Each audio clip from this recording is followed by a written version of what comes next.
Selamat pagi, siang, sore, dan malam bangunan Kasnep. Kami dari kelompok A2 pada kesempatan kali ini akan mempresentasikan hasil proyek UTS Cybervisi kami yang berjudul Parking Lot Information System. Sebelumnya, kami akan memperkenalkan diri kami sendiri. Saya Kandek Valens, nomor NPM 19063555680. Saya Fadlur Rahman Torik Musyafa dengan nomor NPM 1906381722. Saya Chandra Halim Nuruddin, NPM 1906381584. Saya Timothy Christian Panggabean, NPM 19063555705. Nah, ini gambar rangkaian proyek kami. Nah, latar belakang dan tujuan ide kami itu memberikan kemudahan untuk mengorganisasikan tempat parkir yang luas. Kemudian bagi pengunjung suatu tempat untuk mengetahui apakah masih ada slot parkir yang tersedia.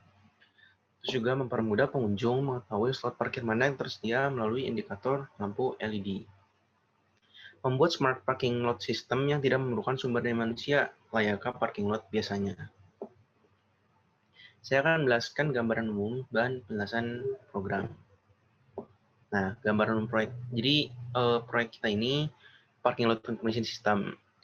Tujuannya itu buat menghitung berapa banyak slot parkir yang tersedia dengan fitur portal masuk keluar.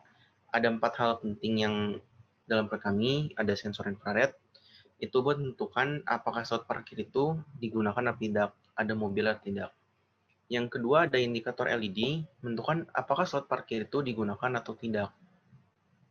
Ada segmen-segmen yang digunakan untuk menampilkan dalam bentuk angka berapa banyak slot parkir yang tersedia atau yang kosong. Dan portal masuk dan keluar sebagai fitur tambahan agar model seperti praktik di dunia nyatanya. Rangkaian yang kami buat tuh akan melooping terus-menerus selama menyala. Jadi dilihat dari fungsi mainnya, dia bakalan melooping terus-terusan nih. Looping itu digunakan untuk menerima input jika ada perubahan availability dari slot parkir. Jadi setiap kali nge-looping, program ini bakalan mengambil data dari port, apakah ada perubahan atau enggak. Nah, data dari port itu diproses untuk dihitung menentukan output ke segmen. Nah, pada program kami kita menghitungnya pakai rotate left dan dihitungnya per bitnya. Jika ada yang kosong, maka jumlah di increment. Jika sudah diisi, maka dilewati. Kami juga menambahkan permodelan menggunakan portal masuk dan keluar agar mendekati praktik dunia nyata.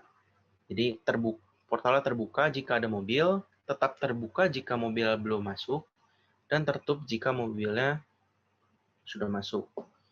Sensor infrared dan segmen itu digunakan untuk menghitung berapa banyak slot parkir yang tersedia. Portnya itu menggunakan port 0 dan 2, inputnya dari sensor infrared. Nah, LED-nya itu sebagai indikator. Kalau misalnya LED-nya menyala, berarti dia slotnya kosong. Kalau LED-nya mati, slotnya itu ada orangnya.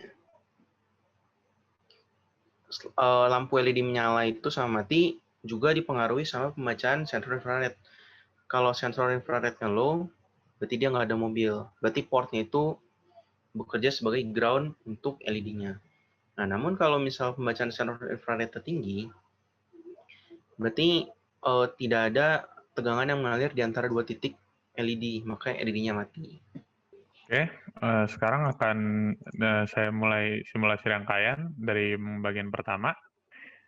Bagian pertama itu akan dijelaskan mengenai infrared sensornya, lalu LED indikatornya, dan segmennya. Nah, jadi kami di sini menggunakan variable resistor sebagai untuk lebih mudah melihatnya saja. Jadi sistemnya itu menunjukkan berapa banyak slot yang kosong pada suatu parkiran.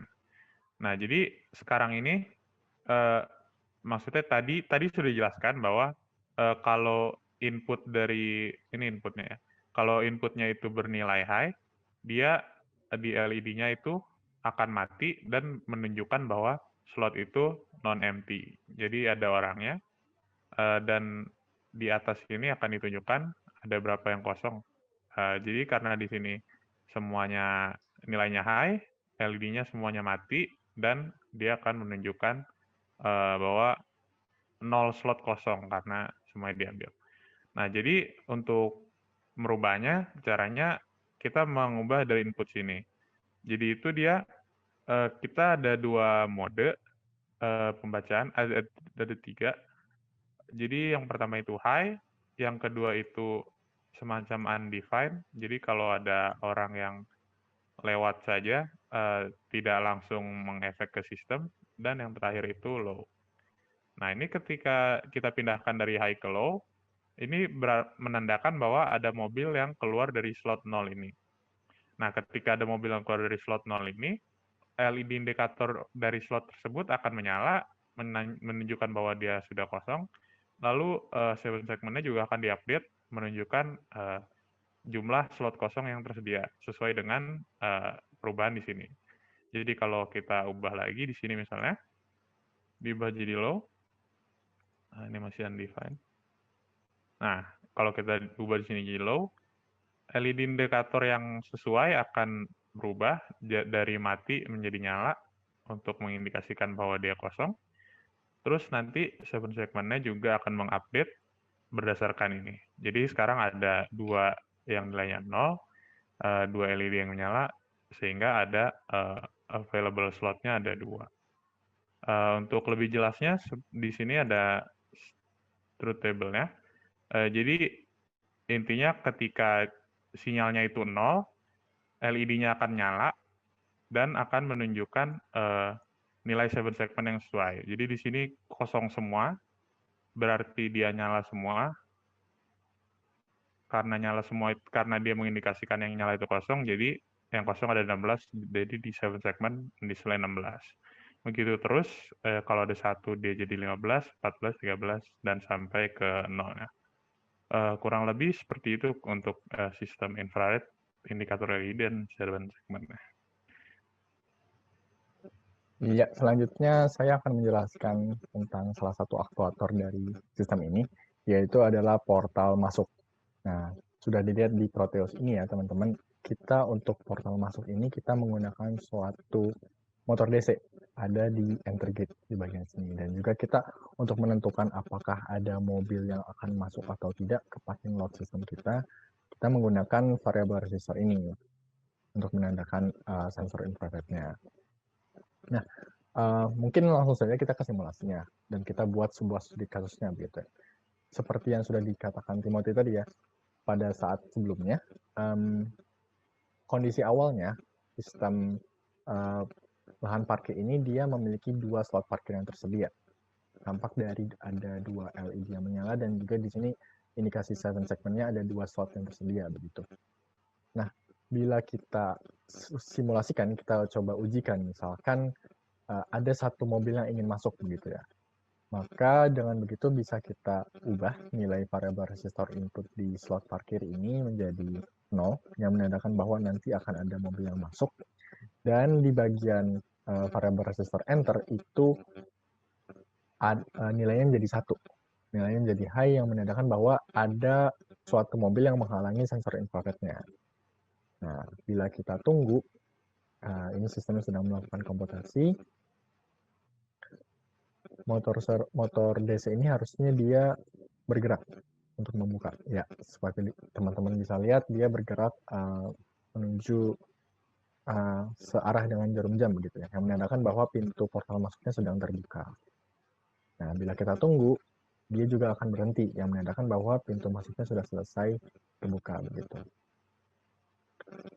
Ya, dengan kondisi ini mobilnya itu masih berada di bawah sensor infrarednya.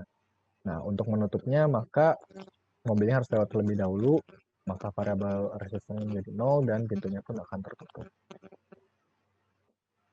Nah, teman-teman, satu hal yang membedakan mekanisme algoritma dari pintu masuk ini dengan pintu keluar, itu dia mempertimbangkan juga jumlah slot yang tersedia pada lahan parkirnya.